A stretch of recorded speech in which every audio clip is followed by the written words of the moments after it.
Hello and welcome to another edition of the LCU Coaches Show on 99.1 Chap Radio and the LCU podcast. I'm Brendan Riker and I am joined by LCU head men's soccer coach Collin. Coach, how are you today? Doing well. It's good to be here. Thanks for having me. Coach, we're glad to have you on board today, and let's start the show off by looking at last week. LCU met up with two Lone Star Conference opponents in games that went down as non-conference matches. Last Wednesday, it was the rivalry on the range, so the first one of the school year for LCU, and the Chaps went up to Canyon for that match, and the Chaps dropped their first contest of the season to West Texas A&M 2-0. LCU was outshot 16-7 in this one, and Coach, it just felt like a night where nothing was really bouncing your way. Yeah, just a little bit frustrating. You never want to lose, and losing to a rival is obviously painful. But we learned a lot from that game, to be honest with you. We learned some areas that we need to improve in rather quickly, and as we've talked before, like you want to figure those things out, early, especially before conference starts. So, it's a bummer to lose. We're disappointed to lose that game. But we ended up watching the film and we took a lot of positive things away from it, things that and even things that we need to improve in. So at the end of the day, tough to lose, but it's a good opportunity for us to learn how to lose and how to bounce back and try and figure things out from there. And so it is disappointing, but it is what it is. In that match, what was your assessment of passing the ball and trying to advance the ball into the offensive third and taking care of the ball in this match? What did you see out of that?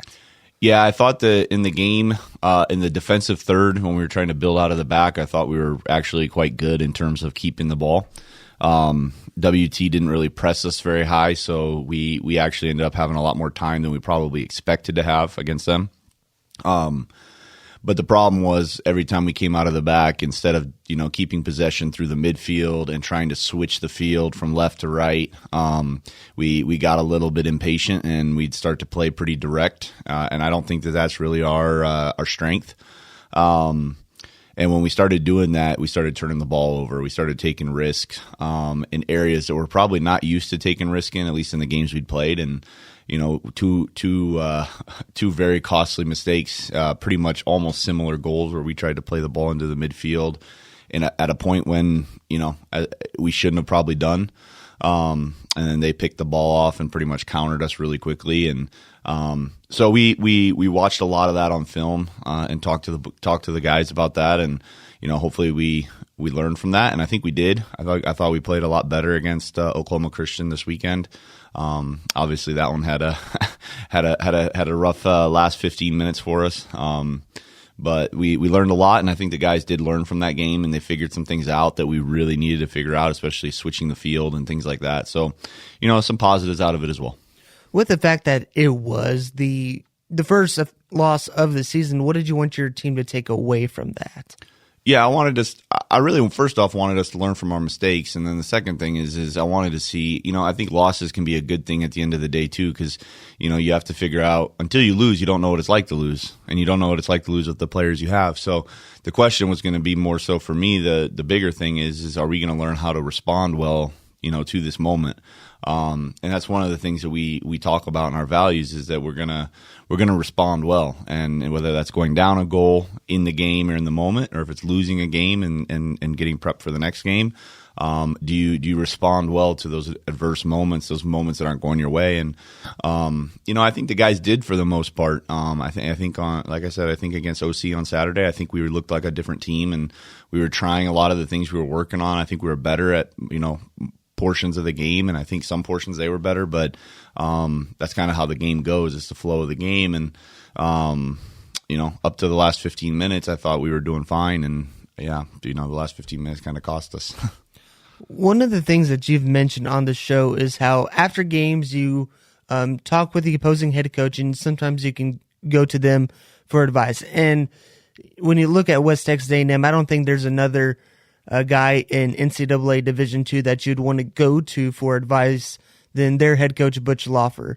Did he offer you any words of wisdom after the game? And if so, do you mind sharing what he said? Yeah, no, I to be honest, in that one, I didn't really ask for much advice, just because I was a little bit frustrated. There were some frustrating things, like they went up a goal, and all of a sudden, it felt like the ball boys disappeared in the game, and the game got slowed down really a lot, and there was a lot of time wasting happening. Which the reality of it is that's football. That's part of this game, unfortunately.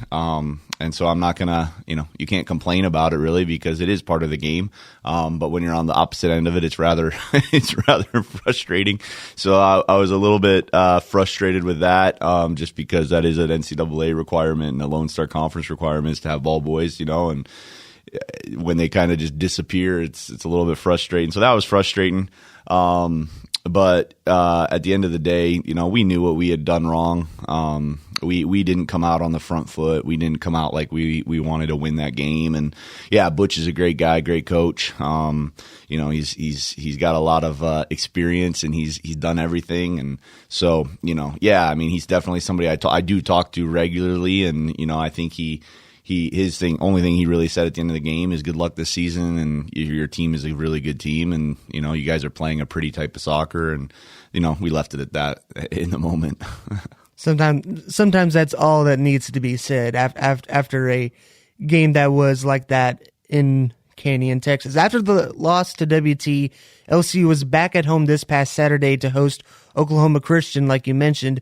LCU scored the first 2 goals of the game early in the second half, courtesy of Lucas Sasso-Carly and Pablo Galeotero Diaz, but the Eagles came soaring back and scored 2 goals all within 3 minutes each of each other, right about before the 80th minute of the match. Coach, how tough was it to see that one kind of slip away in that late in the game? Yeah, it's a tough pill to swallow.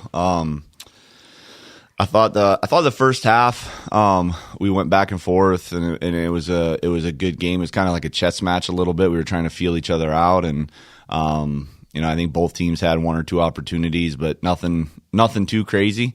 And then second half, before the game actually kicked off, we had talked about, we're at home and you got to be on the front foot, and we can't come out the same way we played against WT.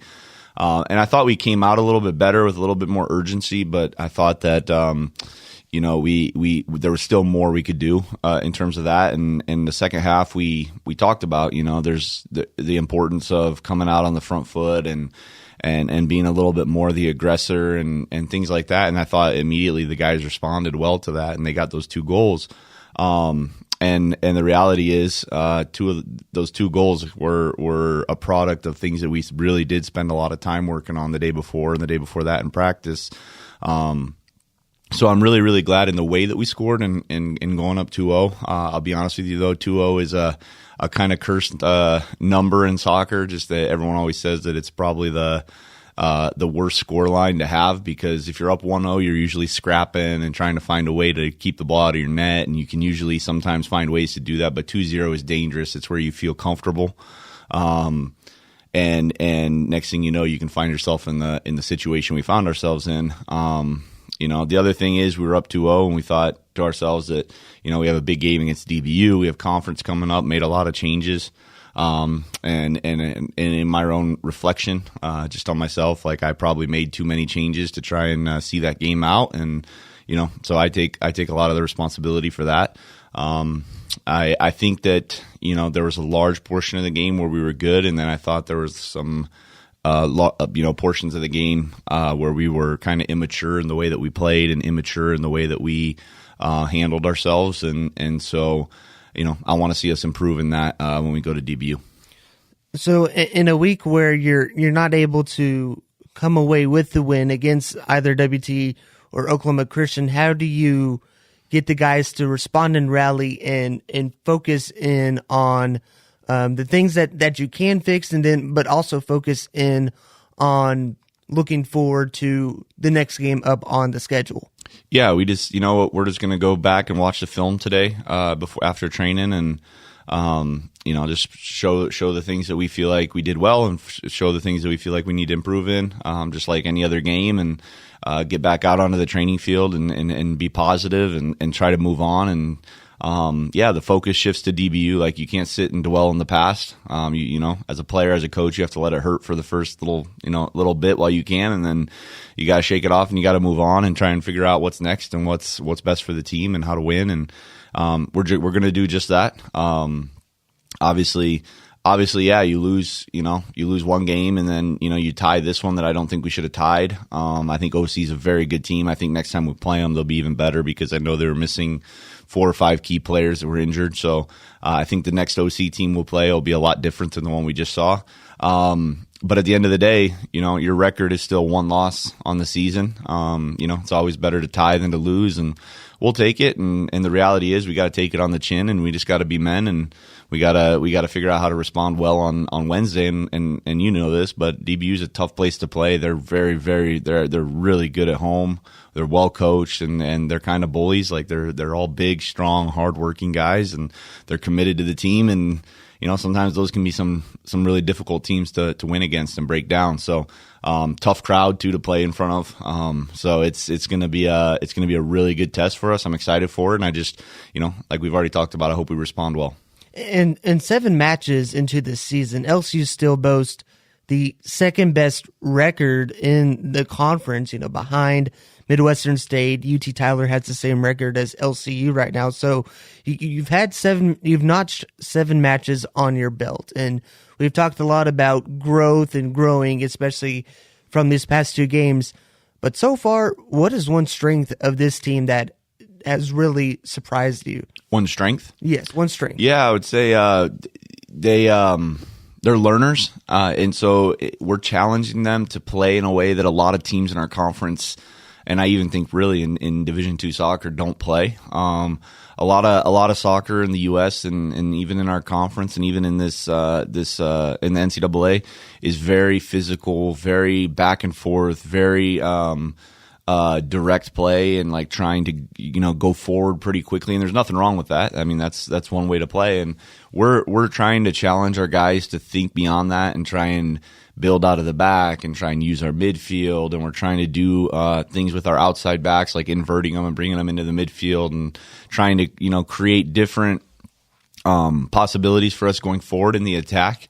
But the reality is that comes with some risk. You know what I mean? We're asking our guys to think outside the box a little bit. We're asking them to, you know, to increase their soccer IQ a little bit. And, you know, with that, you know, you're also asking them to be brave, because building out of the back when you're under pressure can be tough. And so we're asking them to play brave and with confidence. And, so I think for the most part, we've done that. We've just made some little mistakes that have cost us some goals. But with that being said, I'm glad they're learners, that they're buying into that they want to play that way. Because I do think it's important. I think it's a good way to get results. I think the longer you have the ball, you're not defending as well. And, I think sometimes we can show a little more patience in our build up, and the locations that we're playing on the field. But at the end of the day, I'm glad that they're learning, that they want to learn, and that they're stepping up to that challenge. And because it's not easy, and to try and put something together like that, and, you know, you have about a week and a half of preseason, and you're already in games, and, you know, all those things, it can be really difficult to play a system like that. And it's not like we have all year to figure it out and fix the little mistakes and errors, and you just don't have that. So they've had to step up really quickly. You briefly mentioned it, but up next on the schedule is Dallas Baptist. That will be a road game on Wednesday with kickoff at 7 p.m. And DBU is an interesting team when you look at them, because they're 3-4. They've played 2 ranked teams. They started out the season with Colorado State Pueblo, which, as you know, is a top 5 team in the nation easily. And they lost that game 3-2, but they kept it close with the nationally ranked team. And they've had some losses to conference opponents and non-conference matches. But what makes Dallas Baptist dangerous? Yeah, they have some. Well, first off, they're a team, and what I mean by that is they are together and they're committed to the cause. So that's the first thing that makes them dangerous. They're definitely a united team. They're together. They'll fight for 90 minutes, which is really good on them. It's frustrating to play against. The other thing I would say is, they have some attacking players that are in my opinion, some of the best in the conference. That Peyton Volker kid is a very good player, number 7 for them. I think he was the leading goal scorer last year in the conference, or top 2 maybe, and then this year picked to be the offensive player of the year. And he's a dangerous player. He's got a lot of speed. He's strong. He can finish.